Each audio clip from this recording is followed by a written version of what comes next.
Picture चालू होती है एक सीन से जहाँ एक आदमी को पुलिस हथकड़ियाँ लगा के लेके जा रहे हैं वैन में एक सुनसान जगह पे और उसका इनकाउंटर करने वाले हैं। तब ऐसो ने बोलता है, हर एक इंसान एक पर्पस के साथ पैदा होता है और उसका पर्पस उसे बचपन में मालूम होता कहते हैं, लेकिन अभी उन्हें पूरा करे कि नहीं करने का उसे डाउट है। और यहाँ पे शुरू होता है chapter 1, I will be a super hero. एक स्कूल में बच्चों को टीचर लेजेंड्स ऑफ इंडिया के बारे में पढ़ा रही थी। तभी उन्हें एक मैसेज आता। वो दौड़ते दौड़ते हॉस्पिटल जाती। जाकर देखी तो देखती क्या देखती, उसका बेटा सुपरमैन कॉस्ट्यूम में रहता। पूछे तो क्या हुआ, बोले तो उनका बेटा बिल्डिंग पूछी लगाटी मारा और हॉस्पिटल में आको लैंड करया। फिर उसकी माँ उसे बैठिए समझाती, देख ऐसी बिल्डिंग पोशी उड़ने का, पानी में डूबने का, ये सब बुक्का में रहता, पिछड़ा में होता, असली में कोई भी नहीं रहता। तब बेटा पूछता तो सुपर हीरो नहीं रहते क्या अम्मा, बोल के। तब उन्हें बोलती, रहते ना बेटे, लेकिन उनके पास सुपर पावर्स नहीं रहती, लेकिन फिर भी वो सुपर हीरो कैसे। अभी डॉक्टर जान बचाते हैं, सोल्जर्स हमारी रक्षा करते हैं, और तो और तुम्हारे। और उतने में उनका बाबा आता जो कि पुलिस ऑफिसर रहता। तब उसकी अम्मा देख को बोलती, तुम्हारे पापा भी वो सुपर हीरो। बेटा पूछता कैसा। तब उन्हें बोलती, तुम्हारे पापा बिना कोई बुलेट प्रूफ जैकेट, कुछ भी सिक्योरिटी सिस्टम बिना क्रिमिनल्स के पास जाते, उनको पकड़ते, अरेस्ट करते, तो इसीलिए तेरे पापा भी एक सुपर हीरो। तब लौंडे को लगता, भाई बाबा मेरा बाबा भी सुपर हीरो है, मैं भी सुपर हीरो बनने वाला, पुलिस ऑफिसर बनने वाला करके दिमाग में फिक्स हो छोड़ता उसके। अभी नेक्स्ट सीन में बीच समुंदर तूफानी रात में विलन को दिखलाते हैं। अपना केजीएफ का गरुड़ा आता तो रॉकी भाई पास मार खाए वाला, हाँ उन्हें यहाँ भी विलन है। आधा मुंह जले सो है, सिर्फ उसका थोड़ा सा एक छोटा सीन दिखलाते हैं, फिर खत्म। अभी जो छोटा छोकरा था अच्छे से पढ़ाई करके एग्ज़ाम क्लियर करके पुलिस ऑफिसर की ट्रेनिंग कंप्लीट कराया और अभी ड्यूटी ज्वाइन करने वाला है, और उसका नाम है वेदांत। तो अब से आगे कहानी में हम उसको हीरो नहीं, वो छोकरा नहीं, वेदांत करके बुलाएंगे, ठीक है। चलो शुरू करते हैं। तो वेदांत की फर्स्ट पोस्टिंग होती है मंगलूर में, और उसके स्टेशन में वेलकम करने आता है head constable Narayan. Narayan station में वेदांत को सबसे मिलवाता है। तो तब अभी वेदांत पूछता है, मुझे सिटी राउंड पे जाना है। तब नारायण बोलता है, सर उसकी कोई ज़रूरत नहीं है, सब स्टेशन खाली है, कोई केस रजिस्टर नहीं होता, कुछ नहीं, बोल के। तब वेदांत को कुछ डाउट आता है, कुछ तो दाल में काला है। फिर वो बोलता है, नहीं फिर भी मुझे सिटी देखना है। तो ये दोनों सिविल ड्रेस में निकल पड़ते हैं सिटी देखने के लिए। तो वेदांत नारायण से पूछता है, मेरे को क्लियरली बता दे यहाँ के क्राइम वर्ल्ड कैसे चलता है। तब वो बताता है, सर छोटे मोटे गुंडे तो बहुत है, लेकिन उनका एक बॉस है पुजारी, जो भी फील्ड में रह के सब काम करता है। और उसका भी एक बॉस है, उसका नाम है कोटियन, जो पूरे सिटी का डॉन है। और नारायण बोलता है, हम जितना इनसे दूर रहेंगे ना सर, उतना हम सेफ रहेंगे। आगे वेदांत और नारायण सिटी राउंडअप्स करके एक जगह आके रेस्ट करते रहते हैं। वहाँ पे एक बस स्टॉप रहता, थोड़े बच्चे बस का वेट करते रहते स्कूल जाने के लिए। तभी 4-5 बदमाश आके बच्चों को छेड़ने का चालू करते। वेदांत जाके उन्हें सबक सिखाने वाले रहता। उतने में एक लड़की आती है, आके और अगर वो एक थप्पड़ मारती है गुंडे को। तब बाकी बच्चों को लड़की हिम्मत देती है, तुम ऐसे डरने का नहीं, ऐसे उनको अच्छे से सबक सिखाना बोल के सबको हिम्मत देती। सब बच्चे ये लड़की मिलके और 4-5 गुंडों को मार के भगा देते। ये देख के इन्हें बहुत इंप्रेस हो जाता है वेदांत। और उतने में बस आती है, वो बच्चे सब चले जाते हैं स्कूल को, और वो लड़की भी चले जाती है। नेक्स्ट सीन में हमको दिखलाते हैं, वेदांत है सो अपने स्टेशन में बैठ के नारायण को बुलाता है। बुला के क्या बोलता है, मैं कितने दिन से तुझे एक फ़ाइल मांग रहा हूँ, क्यों नहीं दे रहा। वो बताता है, सर नीचे ड्रॉवर खोलो, वहाँ पे फाइल रखी हुई है। तब वो निकाल के देखे तो उसमें नोटा के बंडल आए। इन्हें पूछता, ये कौन सी फाइल जी, मतलब। तब वो नारायण बोलता, सर वो फाइल में नाम नहीं आने के लिए ये दूसरी फाइल बोलने में से समझ जाता, सब करप्शन गेम चालू है करके। फिर बोलता नारायण को, चलो राउंड अप पे जाएंगे, विजिट करेंगे। तब नारायण बोलता, सर परसों तो हमें जाके आए ना। तब बोलता है, दूसरे टाइप का राउंड है, चलो, बोल के। तब जाते अपने पूरे स्क्वाड को लेके जाके छोटे छोटे जो भी ये क्रिमिनल्स करते रहते, गांजा बेचने का, ड्रग्स बेचने का 2 नंबर धंधा, सबको अरेस्ट करके उनके ऊपर केस रजिस्टर करके अंदर कर देता है। तभी मीडिया में सब इनकी बहुत तारीफ होती है, सब लोग आके वाहवाही देते हैं। तभी एक जर्नलिस्ट रहता है रंगन्ना बोल के, वो इनको बताता है, बहुत छोटे लोगों को आप पकड़ लिए, लेकिन और कितने दिन तक ये आपका चलेगा हम भी देखते हैं, बोल के चले जाता है वहाँ से। अभी वेदांत का बाबा सोचता है, छोकरे को नौकरी तो मिले भी छोकरी भी होना, बोल के छोकरी देखने के लिए वेदांत को बुला लेके जाता है।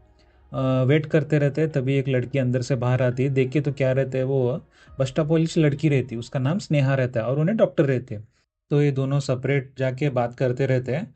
तब लड़की बताती है, मैं डॉक्टर, आप पुलिस वाले, पता नहीं हम दोनों की जोड़ी कैसे होगी, एक दूसरे की अंडरस्टैंडिंग कैसे होगी। तो लड़की सजेस्ट करती है कुछ दिन हम एक दूसरे के साथ टाइम बिताते हैं, अगर दोनों को कंफर्टेबल रहा, दोनों की पसंद मिली तो हम आगे बढ़ते हैं बोल के। तो ऐसे ही वो घूमते फिरते रहते हैं, एक दूसरे के पसंद नापसंद समझते समझते पसंद करने लगते हैं। तभी उनकी एंगेजमेंट भी हो जाती है। फिर एक दिन एक आंटी अपनी बेटी के साथ किधर जाती रहती है, उधर 4 हरामखोर गुंडे लोग आके उस आंटी की बेटी को किडनैप कर लेते हैं, किडनैप कर लेके उठा लेके चले जाते हैं। तो आंटी भागी भागी पुलिस स्टेशन आती है। उसी दिन क्या होता है, वेदांत जाके पुजारी को भी अरेस्ट कर लेता है, अरेस्ट कर लेगा के जेल में लॉक कर देता है उसको।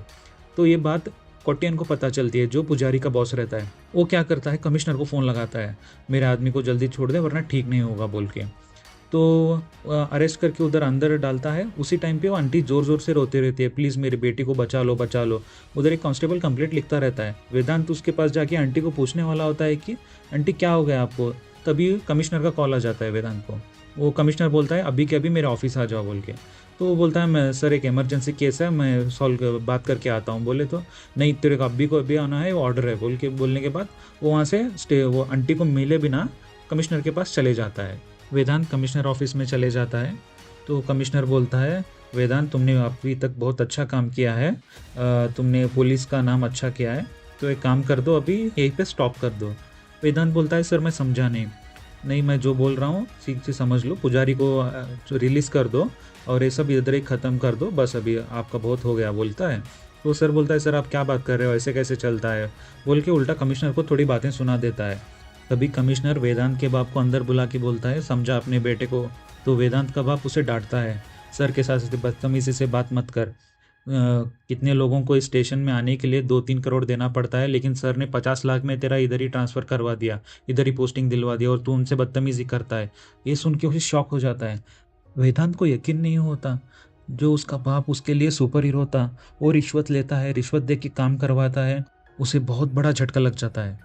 तो उसका बाप बोलता है, ओए सब जने लेते हैं, मैं भी लिया, लेना पड़ता है, नहीं क्या तो घर का गुजारा नहीं चलता या पगार में। तू मंगे पर बड़ी गाड़ी, अच्छे कॉलेज में एडमिशन हो, और तेरे कोचिंग सेंटर का इतना पुलिस बनने के लिए कोचिंग सेंटर में इतनी बड़ी फीस है, ये सब कहाँ से आता है, रिश्वत लिए तो आता, पगार में कुछ भी नहीं कर सकता। तब वेदांत बोलता है, मैं क्या मंगे आता क्या, जो भी तुम देते थे उसमें खुश रहता। तब बाप बोलता है, ये सब आदर्शवादी बातें बोलने के लिए अच्छे लगते हैं, रियल लाइफ में चलता नहीं है। सबसे बड़ी बात, तेरी माँ को कैंसर था, अगर मैं रिश्वत के पैसे नहीं लेता था ना, तेरी माँ 4 साल पहले ही मर जाती थी, क्योंकि जो उसका ऑपरेशन का ट्रीटमेंट का कॉस्ट रहता है ना, वो मेरे पगार में मैं नहीं कर पाता था। जब मैं ये ब्राइबरी लेता हूँ तभी उतना इलाज हो पाया, उतनी महंगी दवाई, हॉस्पिटल के खर्चे, तेरे लिए तेरी माँ के लिए मैं ये सब करता हूँ। ये सब सुनकर वेदांत अंदर से पूरा का पूरा टूट जाता है। उसे समझ में नहीं आता कि वो क्या बोले क्या बात करे, उसकी दुनिया उलट पुलट हो जाती। रात भर एक समुंदर के कोने में बैठ के बहुत बहुत बहुत दारू पीता है, उधर ही सो जाता है। सुबह उठता है, सुबह उठ के फ्रेश नहीं होता कुछ नहीं, सीधा ऐसे ही पुलिस स्टेशन आ जाता है। आके अपने रूम में जाता है, अपने ऑफिस में जा कुर्सी पर बैठता है। उतने में वो आंटी, वो जो उसकी बेटी किडनैप हुई रहती है ना, अपनी बेटी के साथ आती है। तब तक देखती है वो जो हरामखोर गुंडे लोग थे ना, वो लड़की के साथ बहुत गलत काम कर चुके रहते हैं। तब वो आंटी आके स्टेशन के सामने सबको गाली देने के चालू करती, मैं तुम्हारे पाँव पड़ी, कितना चिल्लाई, बचाओ मेरी बेटी को, तुम लोगों को कुछ भी नहीं पड़ा था, अभी मेरी बेटी की इज्जत खत्म चली गई, उसका जीवन खत्म हो गया बोल के वो ज़ोर ज़ोर से चीखते रहती, चिल्लाते रहती।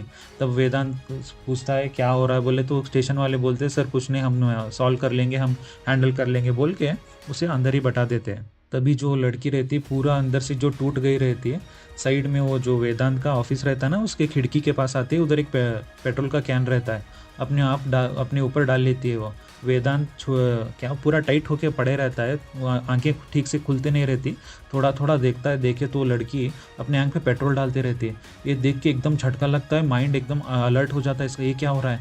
तभी वो लड़की इसकी आंखों में आंखें देख के माचिस जला के अपने आप को जला देती है। वेदांत ताबड़तोड़ अपने टेबल पर नीचे जो कपड़े बिछाए रहते वो टेबल के ऊपर के सब सामान गिरा के कपड़ा लेके बाहर भाग के जाता है उसे बचाने के लिए। तब तक लड़की जल के मर गई रहती।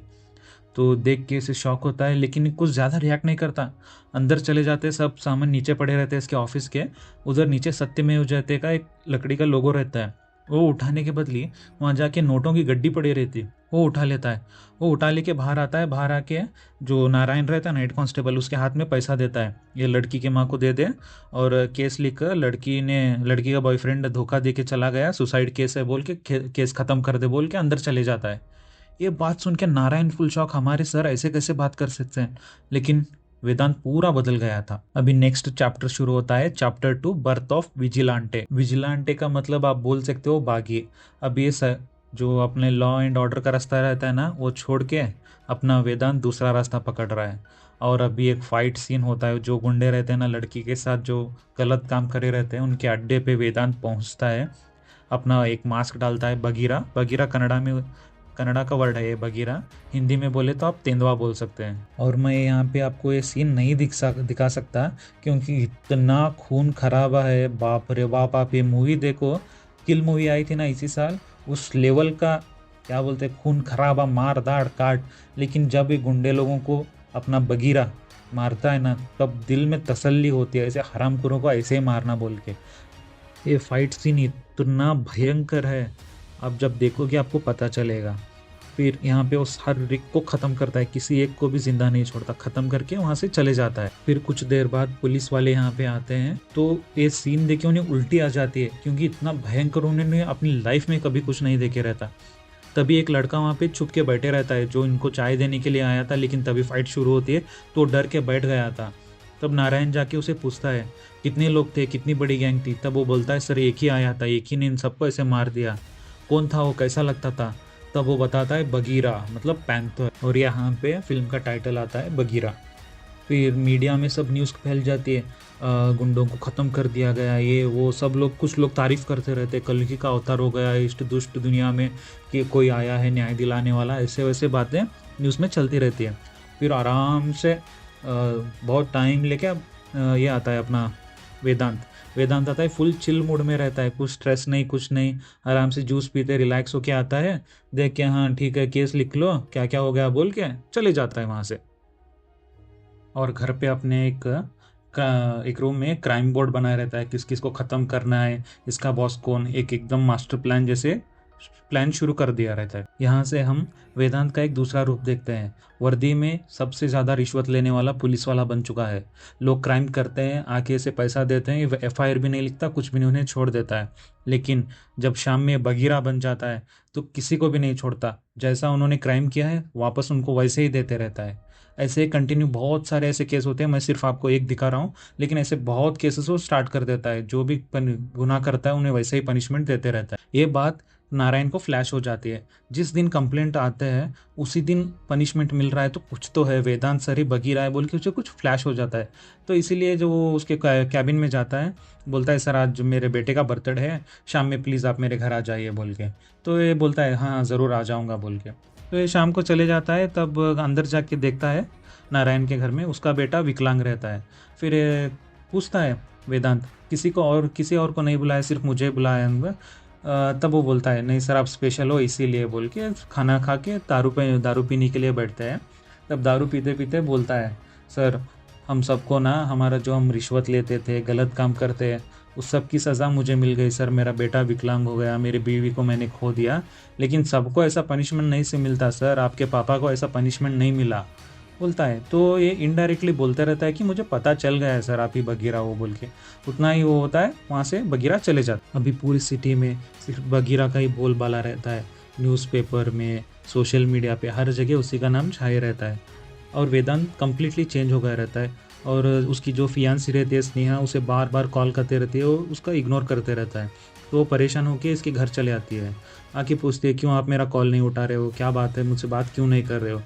तब वो बोलता है अब उतने पे समझ जाना चाहिए, तुम तो डॉक्टर हो, किसी को बात करना नहीं है तो फ़ोन नहीं उठाएगा। लेकिन वो पूछते रीज़न क्या है, आप मुझे क्यों अवॉइड कर रहे हो। वो बोलता है देखो आप पहले तुम मुझे पसंद थी, अब मुझे पसंद नहीं हो, मुझे रिश्ता आगे नहीं बढ़ाना है, मैं इधर ये रिश्ता ख़त्म करता हूँ। तब आके उसका बाप बोलता है, वेदांत का बाप, क्या बात कर रहा है, इतनी अच्छी लड़की तुझे कहीं पे नहीं मिलेगी। वो बोलता है बाबा ये मेरा पर्सनल मैटर है, आप प्लीज़ दूर रहो, इसे बोल के अपने रूम में चले जाता है। उसी रात जो जर्नलिस्ट रहता है रंगन्ना, वो पुजारी के ऊपर एक डिटेल्ड आर्टिकल लिखता है जो कि अगले दिन वो न्यूज़पेपर पे प्रिंट करने वाला रहता है। तो वो जाके अपने ओनर को बोलता है, सर मैं ये आर्टिकल प्रिंट करवाने वाला हूँ। तो वो बोलता है, गुंडों से हमको क्यों चाहिए, छोड़ दे। बोलने के बाद वो बोलता है, सर हम गुंडे हो, पुलिस वाले हो, राजकीय वाले हो, कुछ भी हो, हमें जो सच है वो लिखना पड़ेगा, बोल के वो चले जाता है। उसके बाद जो ओनर रहता है वो पुजारी को फ़ोन लगाता है, देख तेरे बारे में कल आर्टिकल लिखने वाला है वो रंगन्ना, उसको हैंडल कर ले बोल के। तो उसी रात पुजारी जाके ना रंगन्ना उसकी बीवी बच्चे को उठा लेता है एक इंस्पेक्टर की मदद से। अपने अड्डे पे लेके आके पुजारी वो जर्नलिस्ट को ख़त्म कर देता है, और जो इंस्पेक्टर रहता है रंगन्ना की बीवी के साथ गलत काम कर देता है, गलत काम करके उन्हें छोड़ देता है और रंगन्ना की लाश रास्ते पे फेंक देते हैं और केस वही रफा दफा कर देते हैं। ये बात पहुंचती है बगीरा तक कि रंगन्ना का मर्डर हो गया है। तो बगीरा पूछता है किसने किया है। तब नारायण बताता है, सर वो इंस्पेक्टर और पुजारी ने मिलके उसी रात बगीरा जाके दोनों को ख़त्म कर देता है। और ये न्यूज़ जाके पहुंचती है डायरेक्टर ऑफ सीबीआई रमाकांत अप्पैया, क्योंकि जिस इंस्पेक्टर को पुजारी के साथ बगीरा ने मारा है वो सीबीआई डायरेक्टर का बेटा रहता है। और यहाँ पे चैप्टर 2 ख़त्म और शुरुआत होती है chapter 3, twist in the tale. तो चैप्टर की शुरुआत होती है, एक अनजान इंसान कोटियन से मिलने आता है। उसे देखते ही कोटियन अपने चेयर से खड़ा हो जाता है, लाइक वो उसका बॉस हो। आके बोलता है, भैया आप क्यों यहाँ पे आए। वो बोलता है, सिर्फ 3 दिन है तेरे पास, तूने काम को बहुत लाइटली समझा है, अगर 3 दिन में काम पूरा नहीं हुआ तो पता है ना कौन आएगा। ये सुनते ही कोटियन के हाथ पाँव काँपने लगते हैं, पसीना छूटने लगता है। बोलता है, नहीं भैया मैं कुछ लाइटली नहीं लिया, 3 दिन में आपका पूरा काम मैं कंप्लीट कर दूंगा, आप टेंशन मत लो। इतना बोलने के बाद वो इंसान चला जाता है वहाँ से।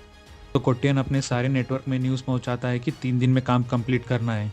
तो जो भी इसके हाथ के नीचे काम करते रहते हैं गुंडे लोग, वो पूरे डिस्ट्रिक्ट में किडनैपिंग शुरू कर देते हैं। छोटी बच्चियाँ, लड़के लड़कियाँ, किसी को भी नहीं छोड़ते, रातों रात सबको किडनैप कर देते हैं। तो नेक्स्ट डे है ना, पूरे सिटी के लोग अपने अपने पुलिस स्टेशन में जाते हैं। वहीं पे वेदांत के पुलिस स्टेशन पे बाहर भी बहुत लोग जमा रहते हैं, अंदर कंप्लेंट लिखवा रहते हैं। तभी नारायण आता है, सर बहुत बड़ा मैटर हो गया है। तो पूछता है क्या हो गया मतलब। तो बोलता है, सर पिछले 3 महीने में जितने किडनैपिंग नहीं हुई ना, 2-3 दिन में इतने ज़्यादा किडनैपिंग हो गए सर। तो बोलता है, पूरे आजू बाजू के जो भी पुलिस स्टेशन है वहाँ से इंक्वायरी करो, टोटल कितने किडनैपिंग हुए। तो नारायण जाके इंक्वायर करता है तो पता चलता है 87 किडनैपिंग हुए रहते हैं और किसी का कुछ भी सुराग नहीं मिले रहता। तो सारे लोग टेंशन में आ जाते हैं। तो वेदांत नारायण से बोलता है, जितने भी लोग किडनैप हुए हैं उनके मोबाइल नंबर को ट्रैक करना शुरू करो जहाँ पे वो लास्ट स्विच ऑफ हुए हैं। तो अलग अलग जगह पे स्विच ऑफ हुए रहते हैं, लेकिन एक लड़की का एक पोर्ट रहता है, तो पोर्ट के पास आके स्विच ऑफ हुए रहता है, जो कि लास्ट किडनैपिंग हुए रहता है उसका। तो वो देख के पुलिस वाले चुप हो जाते हैं। तब वेदांत पूछता है क्या हुआ। तो नारायण बोलता है, सर इस जगह हम नहीं जा सकते। क्यों। नारायण बोलता है, सर एक कोटियन का एरिया है, वहाँ पे पुलिस का जाना मना है। तो इशारे में बोलता है कि आपको बगीरा बन के जाना पड़ेगा। तो नाइट होते ही अपना बगीरा रेडी होके वहाँ पे चला जाता है। देखता है वहाँ पे जो कंटेनर रहते हैं शिप में जाने के, उसमें लड़कियों को, बच्चों को, आदमियों को भरते रहते हैं। तो वहाँ पे जाके फाइटिंग शुरू हो जाती है। क्या अच्छा सा एक फाइट सीन वो दिखलाते हैं, लेकिन उसमें है ना अपना बगीरा ये अपना टास्क कंप्लीट नहीं कर पाता, उन्हें नहीं बचा पाता। उल्टा बगीरा को गोली लग जाती है तो वो पानी में कूद जाता है, क्योंकि उसे पता चलता है कि अभी मैं इतने सारे लोगों से फाइट नहीं कर पाऊंगा। वो पानी में कूदते ही कोटियन है ना रोते हुए बैठ जाता है। ऑल्दो उसने कंसाइनमेंट अपना बचा लिया है, फिर भी वो रोते रहता है। क्यों अभी पता नहीं, लेकिन जल्दी हमें पता चल जाएगा। कोर्ट से बाहर निकलने के बाद घायल बगीरा अपनी जो फियांसे रहती है, जो कि डॉक्टर रहती है स्नेहा, उसके घर पहुंचता है और वो दरवाज़ा खोलते ही बेहोश होके गिर जाता है नीचे। तो उसे अंदर लेके जाके उसका बुलेट निकाल के उसका ट्रीटमेंट करती है। तो 1-2 घंटे के लिए वो बेहोश रहता है। सडनली उठने के बाद ही देखता है कि अपने मुंह पे वो मास्क नहीं रहता, यहाँ पे क्यों आया उसे पता नहीं। अनकॉन्शियसली उसके दिमाग में रहता है कि इसके पास मैं जाऊँगा तो ये मुझे बचा लेगी। तो उठते ही वो क्या करती है, वो बगीरा का जो मास्क रहता है वो देती है। अब मुझे पता चला तुम मुझसे क्यों दूर जा रहे थे। बगीरा बोलता है, तुम ये बात नहीं समझोगी, और वहाँ से चला जाता है। फिर क्या करता है, कोटियन के घर जाता है और कोटियन के घर जाते ही देखता है वहाँ पे कोई सिक्योरिटी नहीं, कुछ नहीं। हॉल में झूले पे बैठ के कोटियन एक हाथ में दारू और एक हाथ में गन लेके बैठे रहता है और दारू पीते रहता है। तभी बगीरा को देख के कोटियन बोलता है, तूने बहुत गलत कर दिया, तूने सब बिगाड़ दिया। बोलने के बाद एकदम शॉक में खड़े रहता है बगीरा, क्योंकि वो साइड में देखता है कोटियन ने खुद अपनी फैमिली को ही मार दिया, अपनी बच्ची को, अपनी वाइफ को, सबको मार के खुद वेट करते रहता है बगीरा को आने के लिए। तो बगीरा पूछता है किसके लिए तू काम करता है, क्योंकि बगीरा को तो पता चल जाता है कि ये किंग नहीं है, छोटा काम करने वाला है। तो बगीरा पूछता है कौन है, बोलने के बाद वो बोलता है कोटियन, राणा बोल के। वो बहुत डेंजर आदमी है, मुझे तो डर के काँप रहा हूँ मैं, उसके हाथ में मैं जिंदा मिल गया तो मुझे क्या करेगा, इसलिए मैंने अपनी फैमिली को मार दिया, अब मैं भी नहीं रहूँगा बोल के अपने आप को शूट कर लेता है। तो वहाँ पे हमें पता चलता है कि कोई राणा है जो बहुत डेंजर आदमी है। उसी के साथ जो सीबीआई डायरेक्टर रहता है, उसका बेस्ट फ्रेंड एक रहता है उसी डिपार्टमेंट में, प्रकाश राज जो एक्टर है ना, उसका नाम, इस कैरेक्टर का नाम है गुरु। तो गुरु को बोलता है सीबीआई डायरेक्टर, अभी इसको तू हैंडल करेगा, और जो भी जिसने भी मेरे बेटे को मारा है उसे ख़त्म कर देना। तो यहाँ पे आ जाता है इंटरवल सीन, एक तरफ बगीरा, एक तरफ ये राणा, और दूसरी तरफ वो सीबीआई ऑफिसर। फिर सीबीआई ऑफिसर गुरु अपनी पूरी टीम के साथ इस केस को शुरू कर देता है इन्वेस्टिगेट करना। तो अपने पूरे टीममेट्स को बोलता है जितने भी लोग बगीरा के हाथों से मरे हैं उनकी पूरे फैमिली डिटेल्स, उनके डिटेल्स, क्रिमिनल हिस्ट्री सब कुछ निकालो, कुछ ना कुछ हमें लिंक मिल जाएगा। पीसी नारायण रहता है, इसको ऑफिसर गुरु को असिस्ट करने के लिए पुलिस डिपार्टमेंट की तरफ से भेजा गया होता है। तभी वेदांत, जो ये राणा रहता है ना, उसके लिए उसके डिटेल्स लेने के लिए अपने जो क्राइम रिकॉर्ड्स रहते हैं वहाँ पे जाके ढूंढना शुरू करता है। तभी उसे एक फ़ाइल मिलती है, एक 16 साल का लड़का रहता है, 1995 में उसका एक केस फाइल क्लोज किए रहते हैं। तो वो फाइल निकालता है, उसमें लिखे रहता है कि इसको रिमांड रूम में रखे रहते हैं, वो नाबालिग लड़का रहता है ना, तो इसीलिए तब उसने पूरे रिमांड रूम हाउस को ही जला के वहाँ से भाग गया था। इतना ही उसमें डिटेल्स रहता है और कुछ नहीं रहता।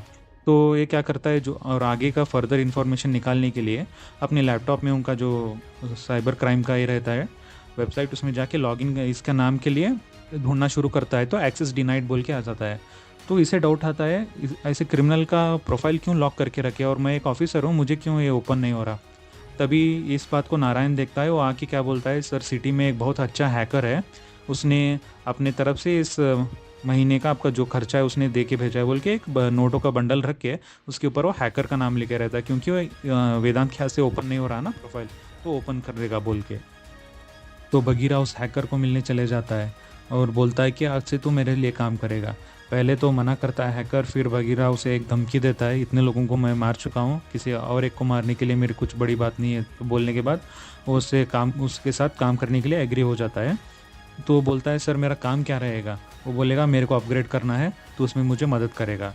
इतना बोलने के बाद वो अपना काम शुरू कर देते हैं, वो एकदम बैटमैन सुपरमैन में जैसे वो लैब सेटअप करते हैं ना, बड़ी बड़ी स्क्रीन, कुछ हैकिंग का मटेरियल ऐसा लगा के पूरा अपना एक लैब सेटअप करते हैं। उसी टाइम स्टेशन में कुछ स्कूल के टीचर्स एक बच्चे को लेके आते हैं स्टेशन में और कंप्लेंट करते हैं कि ये बच्चा स्कूल में सबको शॉक दे रहा है। तो वेदांत बुला के पूछता है क्यों सबको तू शॉक दे रहा है, बोले तो सर मेरा टैलेंट है बोल के बोलता है। बोलने के बाद और इससे बड़े साइज़ का शॉक देना हो तो क्या करने का पड़ेगा, तो बोलने के बाद वो बोलता है सर मुझे बैटरी चाहिए और सिलिकॉन सूट चाहिए वगैरह वगैरह वो बोलता है। तो वेदांत इसे भी अपने लैब लेके चले जाता है, वहाँ पे अपने सूट में वो काम शुरू कर देता है। तो मार्वल वालों की फिल्म है ना ब्लैक पैंथर, जिसमें वो सूट को मारने से इलेक्ट्रिसिटी जनरेट होती रहती है, वैसा ही सूट इसे सेटअप करके देता है।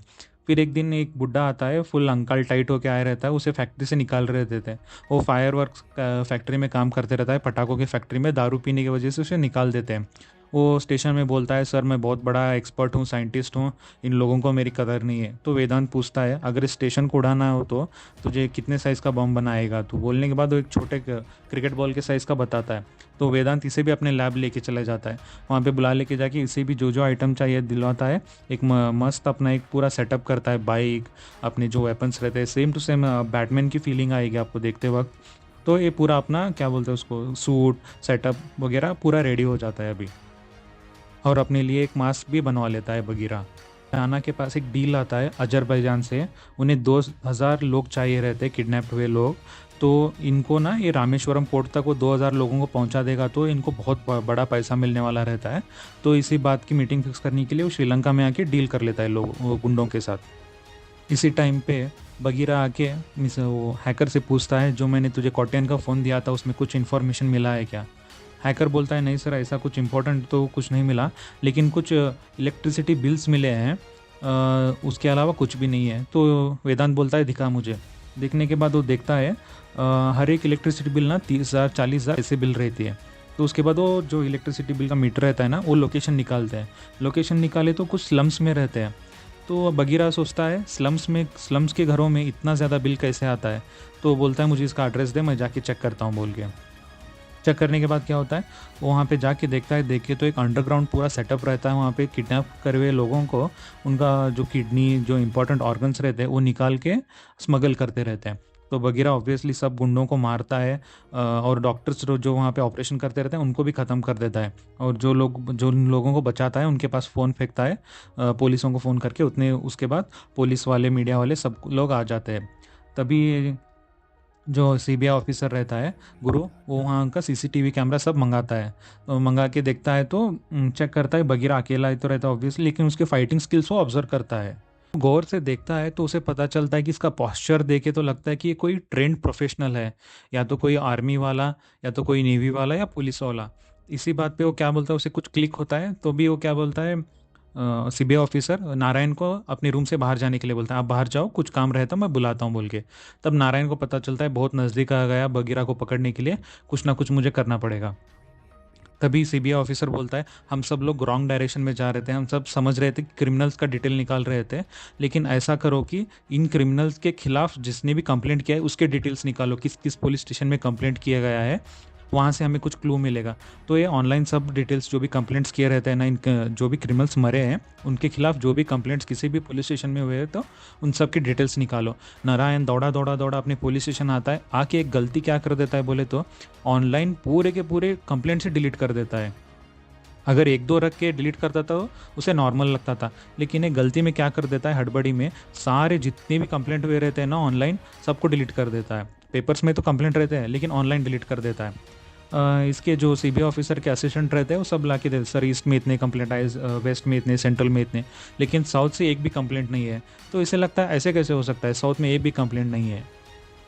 और इसी बीच में बगीरा ने ना जो स्लम्स में जाके वहाँ पे लोगों को बचाया रहता है, वहाँ पे कंप्यूटर के हार्ड ड्राइव निकाल के पूरे डिटेल्स निकाले रहता है उसमें हैकर के साथ मिलके। तो उसमें एक नाम निकल के आता है योगी, जो स्टार्टिंग में कोट्यन को आके बता के जाता है ना सिर्फ 3 दिन है तेरे पास, वो राणा का राइट हैंड रहता है। तो इसके डिटेल्स मिलते ही उसका फ़ोन नंबर मिलता है, तो ये कंटिन्यूसली इसे कॉल करते रहते हैं, लेकिन इसका फ़ोन स्विच ऑफ रहता है और इससे और ज़्यादा लोकेशन मिलता है बगीरा को। वो जाके सारे लोकेशंस को पूरे तबाह करके वहाँ पे लोगों को बचा लेता है। अभी योगी पूरा डर जाता है, अभी राणा भाई को पता चलेगा तो मुझे मार देंगे बोल के फुल डरा रहता है। फिर भी राणा उसे ढूंढ लेता है, ढूंढ के बुला के पूछता है, मेरे सारे लोग मर गए लेकिन तू अकेला कैसे बचा। तब योगी बोलता है, सर जैसे ही मुझे खबर लगी कि हमारा पहला जो ये लैब था, जो भी हम ऑर्गन निकालते थे, वो बर्बाद ख़त्म होने के बाद मैंने अपने फ़ोन को स्विच ऑफ कर दिया। तो बोलता है राणा, तेरा आइडिया अच्छा है, अभी तेरा फ़ोन ऑन कर बोल के। तो ये बोलता है, भैया लेकिन वो हमें ये ट्रैक कर लेगा, मैं भी यही चाहता हूँ बोल के वो इसे अपना मोबाइल ऑन करवाने के लिए बोलता है। ये अपना मोबाइल ऑन करता है, तभी हैकर को अलर्ट नोटिफिकेशन आता है। तो बगीरा को बताता है, सर वो योगी का मोबाइल ऑन हो गया। तो ये पहुँचता है, वो एक कोई होटल का बिल्डिंग रहता है, पुराने होटल का बिल्डिंग, वहाँ पे जाता है। राणा बोलता है, मैंने प्लान करके तुझे बुलाया, अभी तुझे मैं ख़त्म कर दूंगा बोल के अपने सारे पंटरों को बोलता है इसे ख़त्म कर दो बोल के। वहाँ से राणा चला जाता है। बगीरा अच्छे से फाइटिंग वगैरह करते रहता है। और जो छोटा बच्चा है इसे वो सूट बना के दे रहता है ना इलेक्ट्रिक का, वो बटन दबा, बहुत लोग इस पे अटैक करते रहते हैं एक ही बार, तो बच्चा बताया रहता है 20-25 पॉइंट्स तक आप दबाओगे ना तो आजू बाजू एक 10-20 लोग रहेंगे तो भी उनको शॉक लग के वो चले जाएंगे। अगर 25 के ऊपर भी आपने दबा के काउंटिंग रखे रहा तो आपको भी हार्ट में कुछ प्रॉब्लम हो सकता है, तो आप देख के करना बोल के। लेकिन बहुत लोग रहते, इसके ऊपर 20-25 लोग चढ़ गए रहते, तो 25 वो जो पॉइंट्स रहता है ना मैक्सिमम लेके जाके दबा देता है, तो सब लोग इलेक्ट्रिसिटी से शॉक लग के गिर जाते हैं। फिर बगीरा कैसे कैसे उठता है, उठ के फिर अपनी गर्लफ्रेंड के पास चले जाता है, वहाँ पे वो उसे स्टिचअप करके मेडिसिन वगैरह दे के भेजती है। सीबीआई ऑफिसर क्या करता है, अपने एक असिस्टेंट को बोलता है, साउथ में से एक भी कंप्लेंट नहीं आई ना, वहाँ से जाके कोई बेवकूफ़ सा कांस्टेबल को उतारो जो बुद्धू रहे, वैसे वो कांस्टेबल को उठा के मेरे पास लेके आओ बोलता है। लाने के बाद वो एक कांस्टेबल को लाते हैं, तो ये सीबीआई ऑफिसर बोलता है, एक एक फिल्म फ़ोटोज़ दिखलाता है, सब इंस्पेक्टर का, इंस्पेक्टर, सर्कल इंस्पेक्टर, ये ऐसे सब लोगों का फ़ोटो दिखलाता है। दिखा के उन्हें पूछते रहता है इस कांस्टेबल को, इसके बारे में बता, ये कैसा है, करप्ट है क्या, सिंसियर है, कैसा है बोल के वो सब लोगों को बोलता रहता है। ये करप्ट है सर, इनका पैसा मिल गया तो इनको मतलब नहीं, ये नहीं वो नहीं। तभी इसे सीबीआई ऑफिसर को भी पता रहता है कि जो वेदांत है वो सिटी में सबसे करप्ट ऑफिसर रहता है, लेकिन वो कुछ प्रूफ नहीं कर पाता, इसलिए वो हेट करते रहता है सीबीआई ऑफिसर वेदांत का। उसका फ़ोटो आने के बाद वो करता है, ये तो दुनिया का करप्ट ऑफिसर है, इसका फ़ोटो निकालो। बोलने के बाद वो कांस्टेबल बोलता है, नहीं सर, पहले हमारे साहब ऐसे नहीं थे, फिर एक इंसिडेंट हुआ ना, तब के बाद हमारे साहब बदल गए। तब ये पूछता है, क्या इंसिडेंट? नहीं, एक लड़की अपने स्टेशन के सामने जल के मर गई, तब से हमारे साहब चेंज हो गए, नहीं तो पहले बहुत ऑनेस्ट ऑफिसर थे। करने के बाद इसे फ्लैश होता है, यही इंसिडेंट्स ने शायद इसे वेदांत को चेंज किया होगा। तब क्या बोलता है वो, वेदांत का ट्रेनिंग पर हर आईपीएस ऑफिसर को ट्रेनिंग मिलते रहती है। तो ये क्या करता है, वो उसके ट्रेनिंग के वीडियोस मंगाता है, इसके जो भी फील्ड में से ट्रेनिंग दे रहता है, गन का, फाइटिंग का, जो भी ट्रेनिंग रहता है ना, वो फाइटिंग, और जो इसे लैब में फर्स्ट लैब को जो रेड किया रहता है ना, उस सीसीटीवी में जो रिकॉर्ड हुए रहता है, वो दोनों को कंपेयर करता है। कंपेयर मिलने के बाद एग्जैक्ट मैच हो जाता है, कब इसकी फाइटिंग स्किल्स, फेस कट, सब कुछ मैच हो जाता है। तो आईपीएस ऑफिसर, इसे सीबीआई ऑफिसर को मिल जाता है कि वेदांती बगीरा है। इसी वक्त ये सब जब डिटेल्स निकालते रहता है, इनके में एक बुरा इंसान रहता है सीबीआई में, इनका एक साथी रहता है, इसका असिस्टेंट गुरु का। वो क्या कर देता है, राणा का आदमी रहता है, वीडियो ऑल करके वेदांत का चेहरा दिखा देता है, यही बगीरा है बोल के। अगर अभी उधर इसे अभी राणा को भी पता चल गया है कि वेदांत ही बगीरा है, और इधर सीबीआई को भी पता चल गया है कि वेदांत ही बगीरा है। वेदांत कुछ काम करते रहता है, तभी हैकर का फ़ोन आता है, सर योगी का फ़ोन फिर से एक्टिवेट हो गया है, वो किसी पोर्ट पे है। तो लोकेशन लेके बगीरा वहाँ से निकल जाता है, और तभी शुरुआत होती है चैप्टर 6, डू और डाई। वेदांत अपने रास्ते पे रहता है पोर्ट की तरफ जाने के लिए, तभी राणा उसे कॉल कर देता है। कॉल करके बताता है, पोर्ट में मैं 50 मासूम लोगों को मारने वाला हूँ, और दूसरी लोकेशन पे मैं तेरी गर्लफ्रेंड के साथ बैठा हूँ, तो तू चूज़ कर, मुझे मार के अपनी गर्लफ्रेंड को बचाएगा क्या, वो 50 लोगों को बचाएगा। इतना बोल के वो फ़ोन काट देता है, लेकिन बगीरा चूज़ करता है उन मासूम लोगों को बचाने के लिए, और उसकी गर्लफ्रेंड को भी ये बात पता रहती है। वो विलन से, राणा से बताती है कि वो बगीरा नहीं आएगा, अगर वेदांत रहता तो मुझे बचाने आएगा, लेकिन बगीरा लोगों के लिए बना है, वो लोगों को ही बचाएगा। और वेदांत पहुंच जाता है पोर्ट जाके देखता है, वो तराजू की जैसे बनाए रहते हैं, एक तरफ लोग रहते हैं जो पानी में गिरने वाले रहते हैं, दूसरे ओर पे वो बड़ा सा आइस क्यूब बंधा रहता है, जैसे जैसे आइस पिघलेगा लोग वैसे वैसे पानी में उतरेंगे। तो भाग के जाके वेदांत चैन वगैरह रस्सी कुछ बांध के अपने आप को उसे टंगा लेके कैसे करके वो कंट्रोल कर देता है, उन्हें डूबने नहीं देता लोगों को। और उतने में ही राणा रहता है ना, बहुत वायलेंटली, बहुत क्रूअल्टी से स्नेहा को मार देता है। अभी बगीरा अपने आप को चैन से बांध के उधर लॉक कर दिया रहता है, उतने में सीबीआई वाले भी आ जाते हैं वहाँ पे, और आके इसे अरेस्ट कर लेते हैं, उधर लोगों को भी बचा लेते हैं। अभी ये सीबीआई ऑफिसर का तो इंटेंशन क्लियर रहता है कि इसका इनकाउंटर करना है, तो इसे अरेस्ट करके वहाँ पे एक वैन में बैठा के इसे लेके चले जाते हैं, और अपनी ये फाइल वगैरह पूरा रेडी करके जो इनका डायरेक्टर रहता है वहाँ सबमिट करने के लिए जो सीबीआई ऑफिसर गुरु रहता है वहाँ हेड ऑफिस चले जाता है, और अपने लोगों को बता दिया था कि इसे कहीं सुनसान जगह पे लेके जाके इनकाउंटर कर दो। जो हमने स्टार्टिंग में सीन देखा था ना, बगीरा को लेके जा रहे कुछ पुलिस वाले एक वैन में बिठा के, ये वही सीन है, वहीं पे लेके जाते हैं। लेकिन यहाँ पे एक ट्विस्ट आता है। क्या ट्विस्ट रहता है बोले तो, सीबीआई ऑफिसर रहता है ना गुरु, वो जो अपने हेड को फाइल देता है तब बोलता है कि सॉरी सर, मैं बगीरा को नहीं पकड़ पाया, वो हमें नहीं मिला। ये ट्विस्ट पॉइंट रहता है, हमको पता नहीं चलता कि ऐसे क्यों हो गया, ये क्यों नहीं बताया। तभी फ्लैशबैक में हमें दिखाते हैं, जब सीबीआई ऑफिसर ये जो इंक्वायरी कर रहा था तब उसे पता चलता है कि उसके जो फ्रेंड का बेटा रहता है, जिसका वो बदला लेने आया रहता है, वो कितने गलत काम किए रहता है। तब उसे रियलाइज़ होता है कि बगीरा जो भी कर रहा है ठीक कर रहा है। तो तभी वो डिसाइड कर देता है कि बगीरा को मारना नहीं है, उसे बचाना है, लेकिन जो रूट तक जाना है उसे, जो भी क्रिमिनल्स है ना, जो भी इतना किडनैपिंग वगैरह कर रहे हैं, उसके रूट तक जाना है, तो इसीलिए वो ढील दे के चुप बैठे रहता है।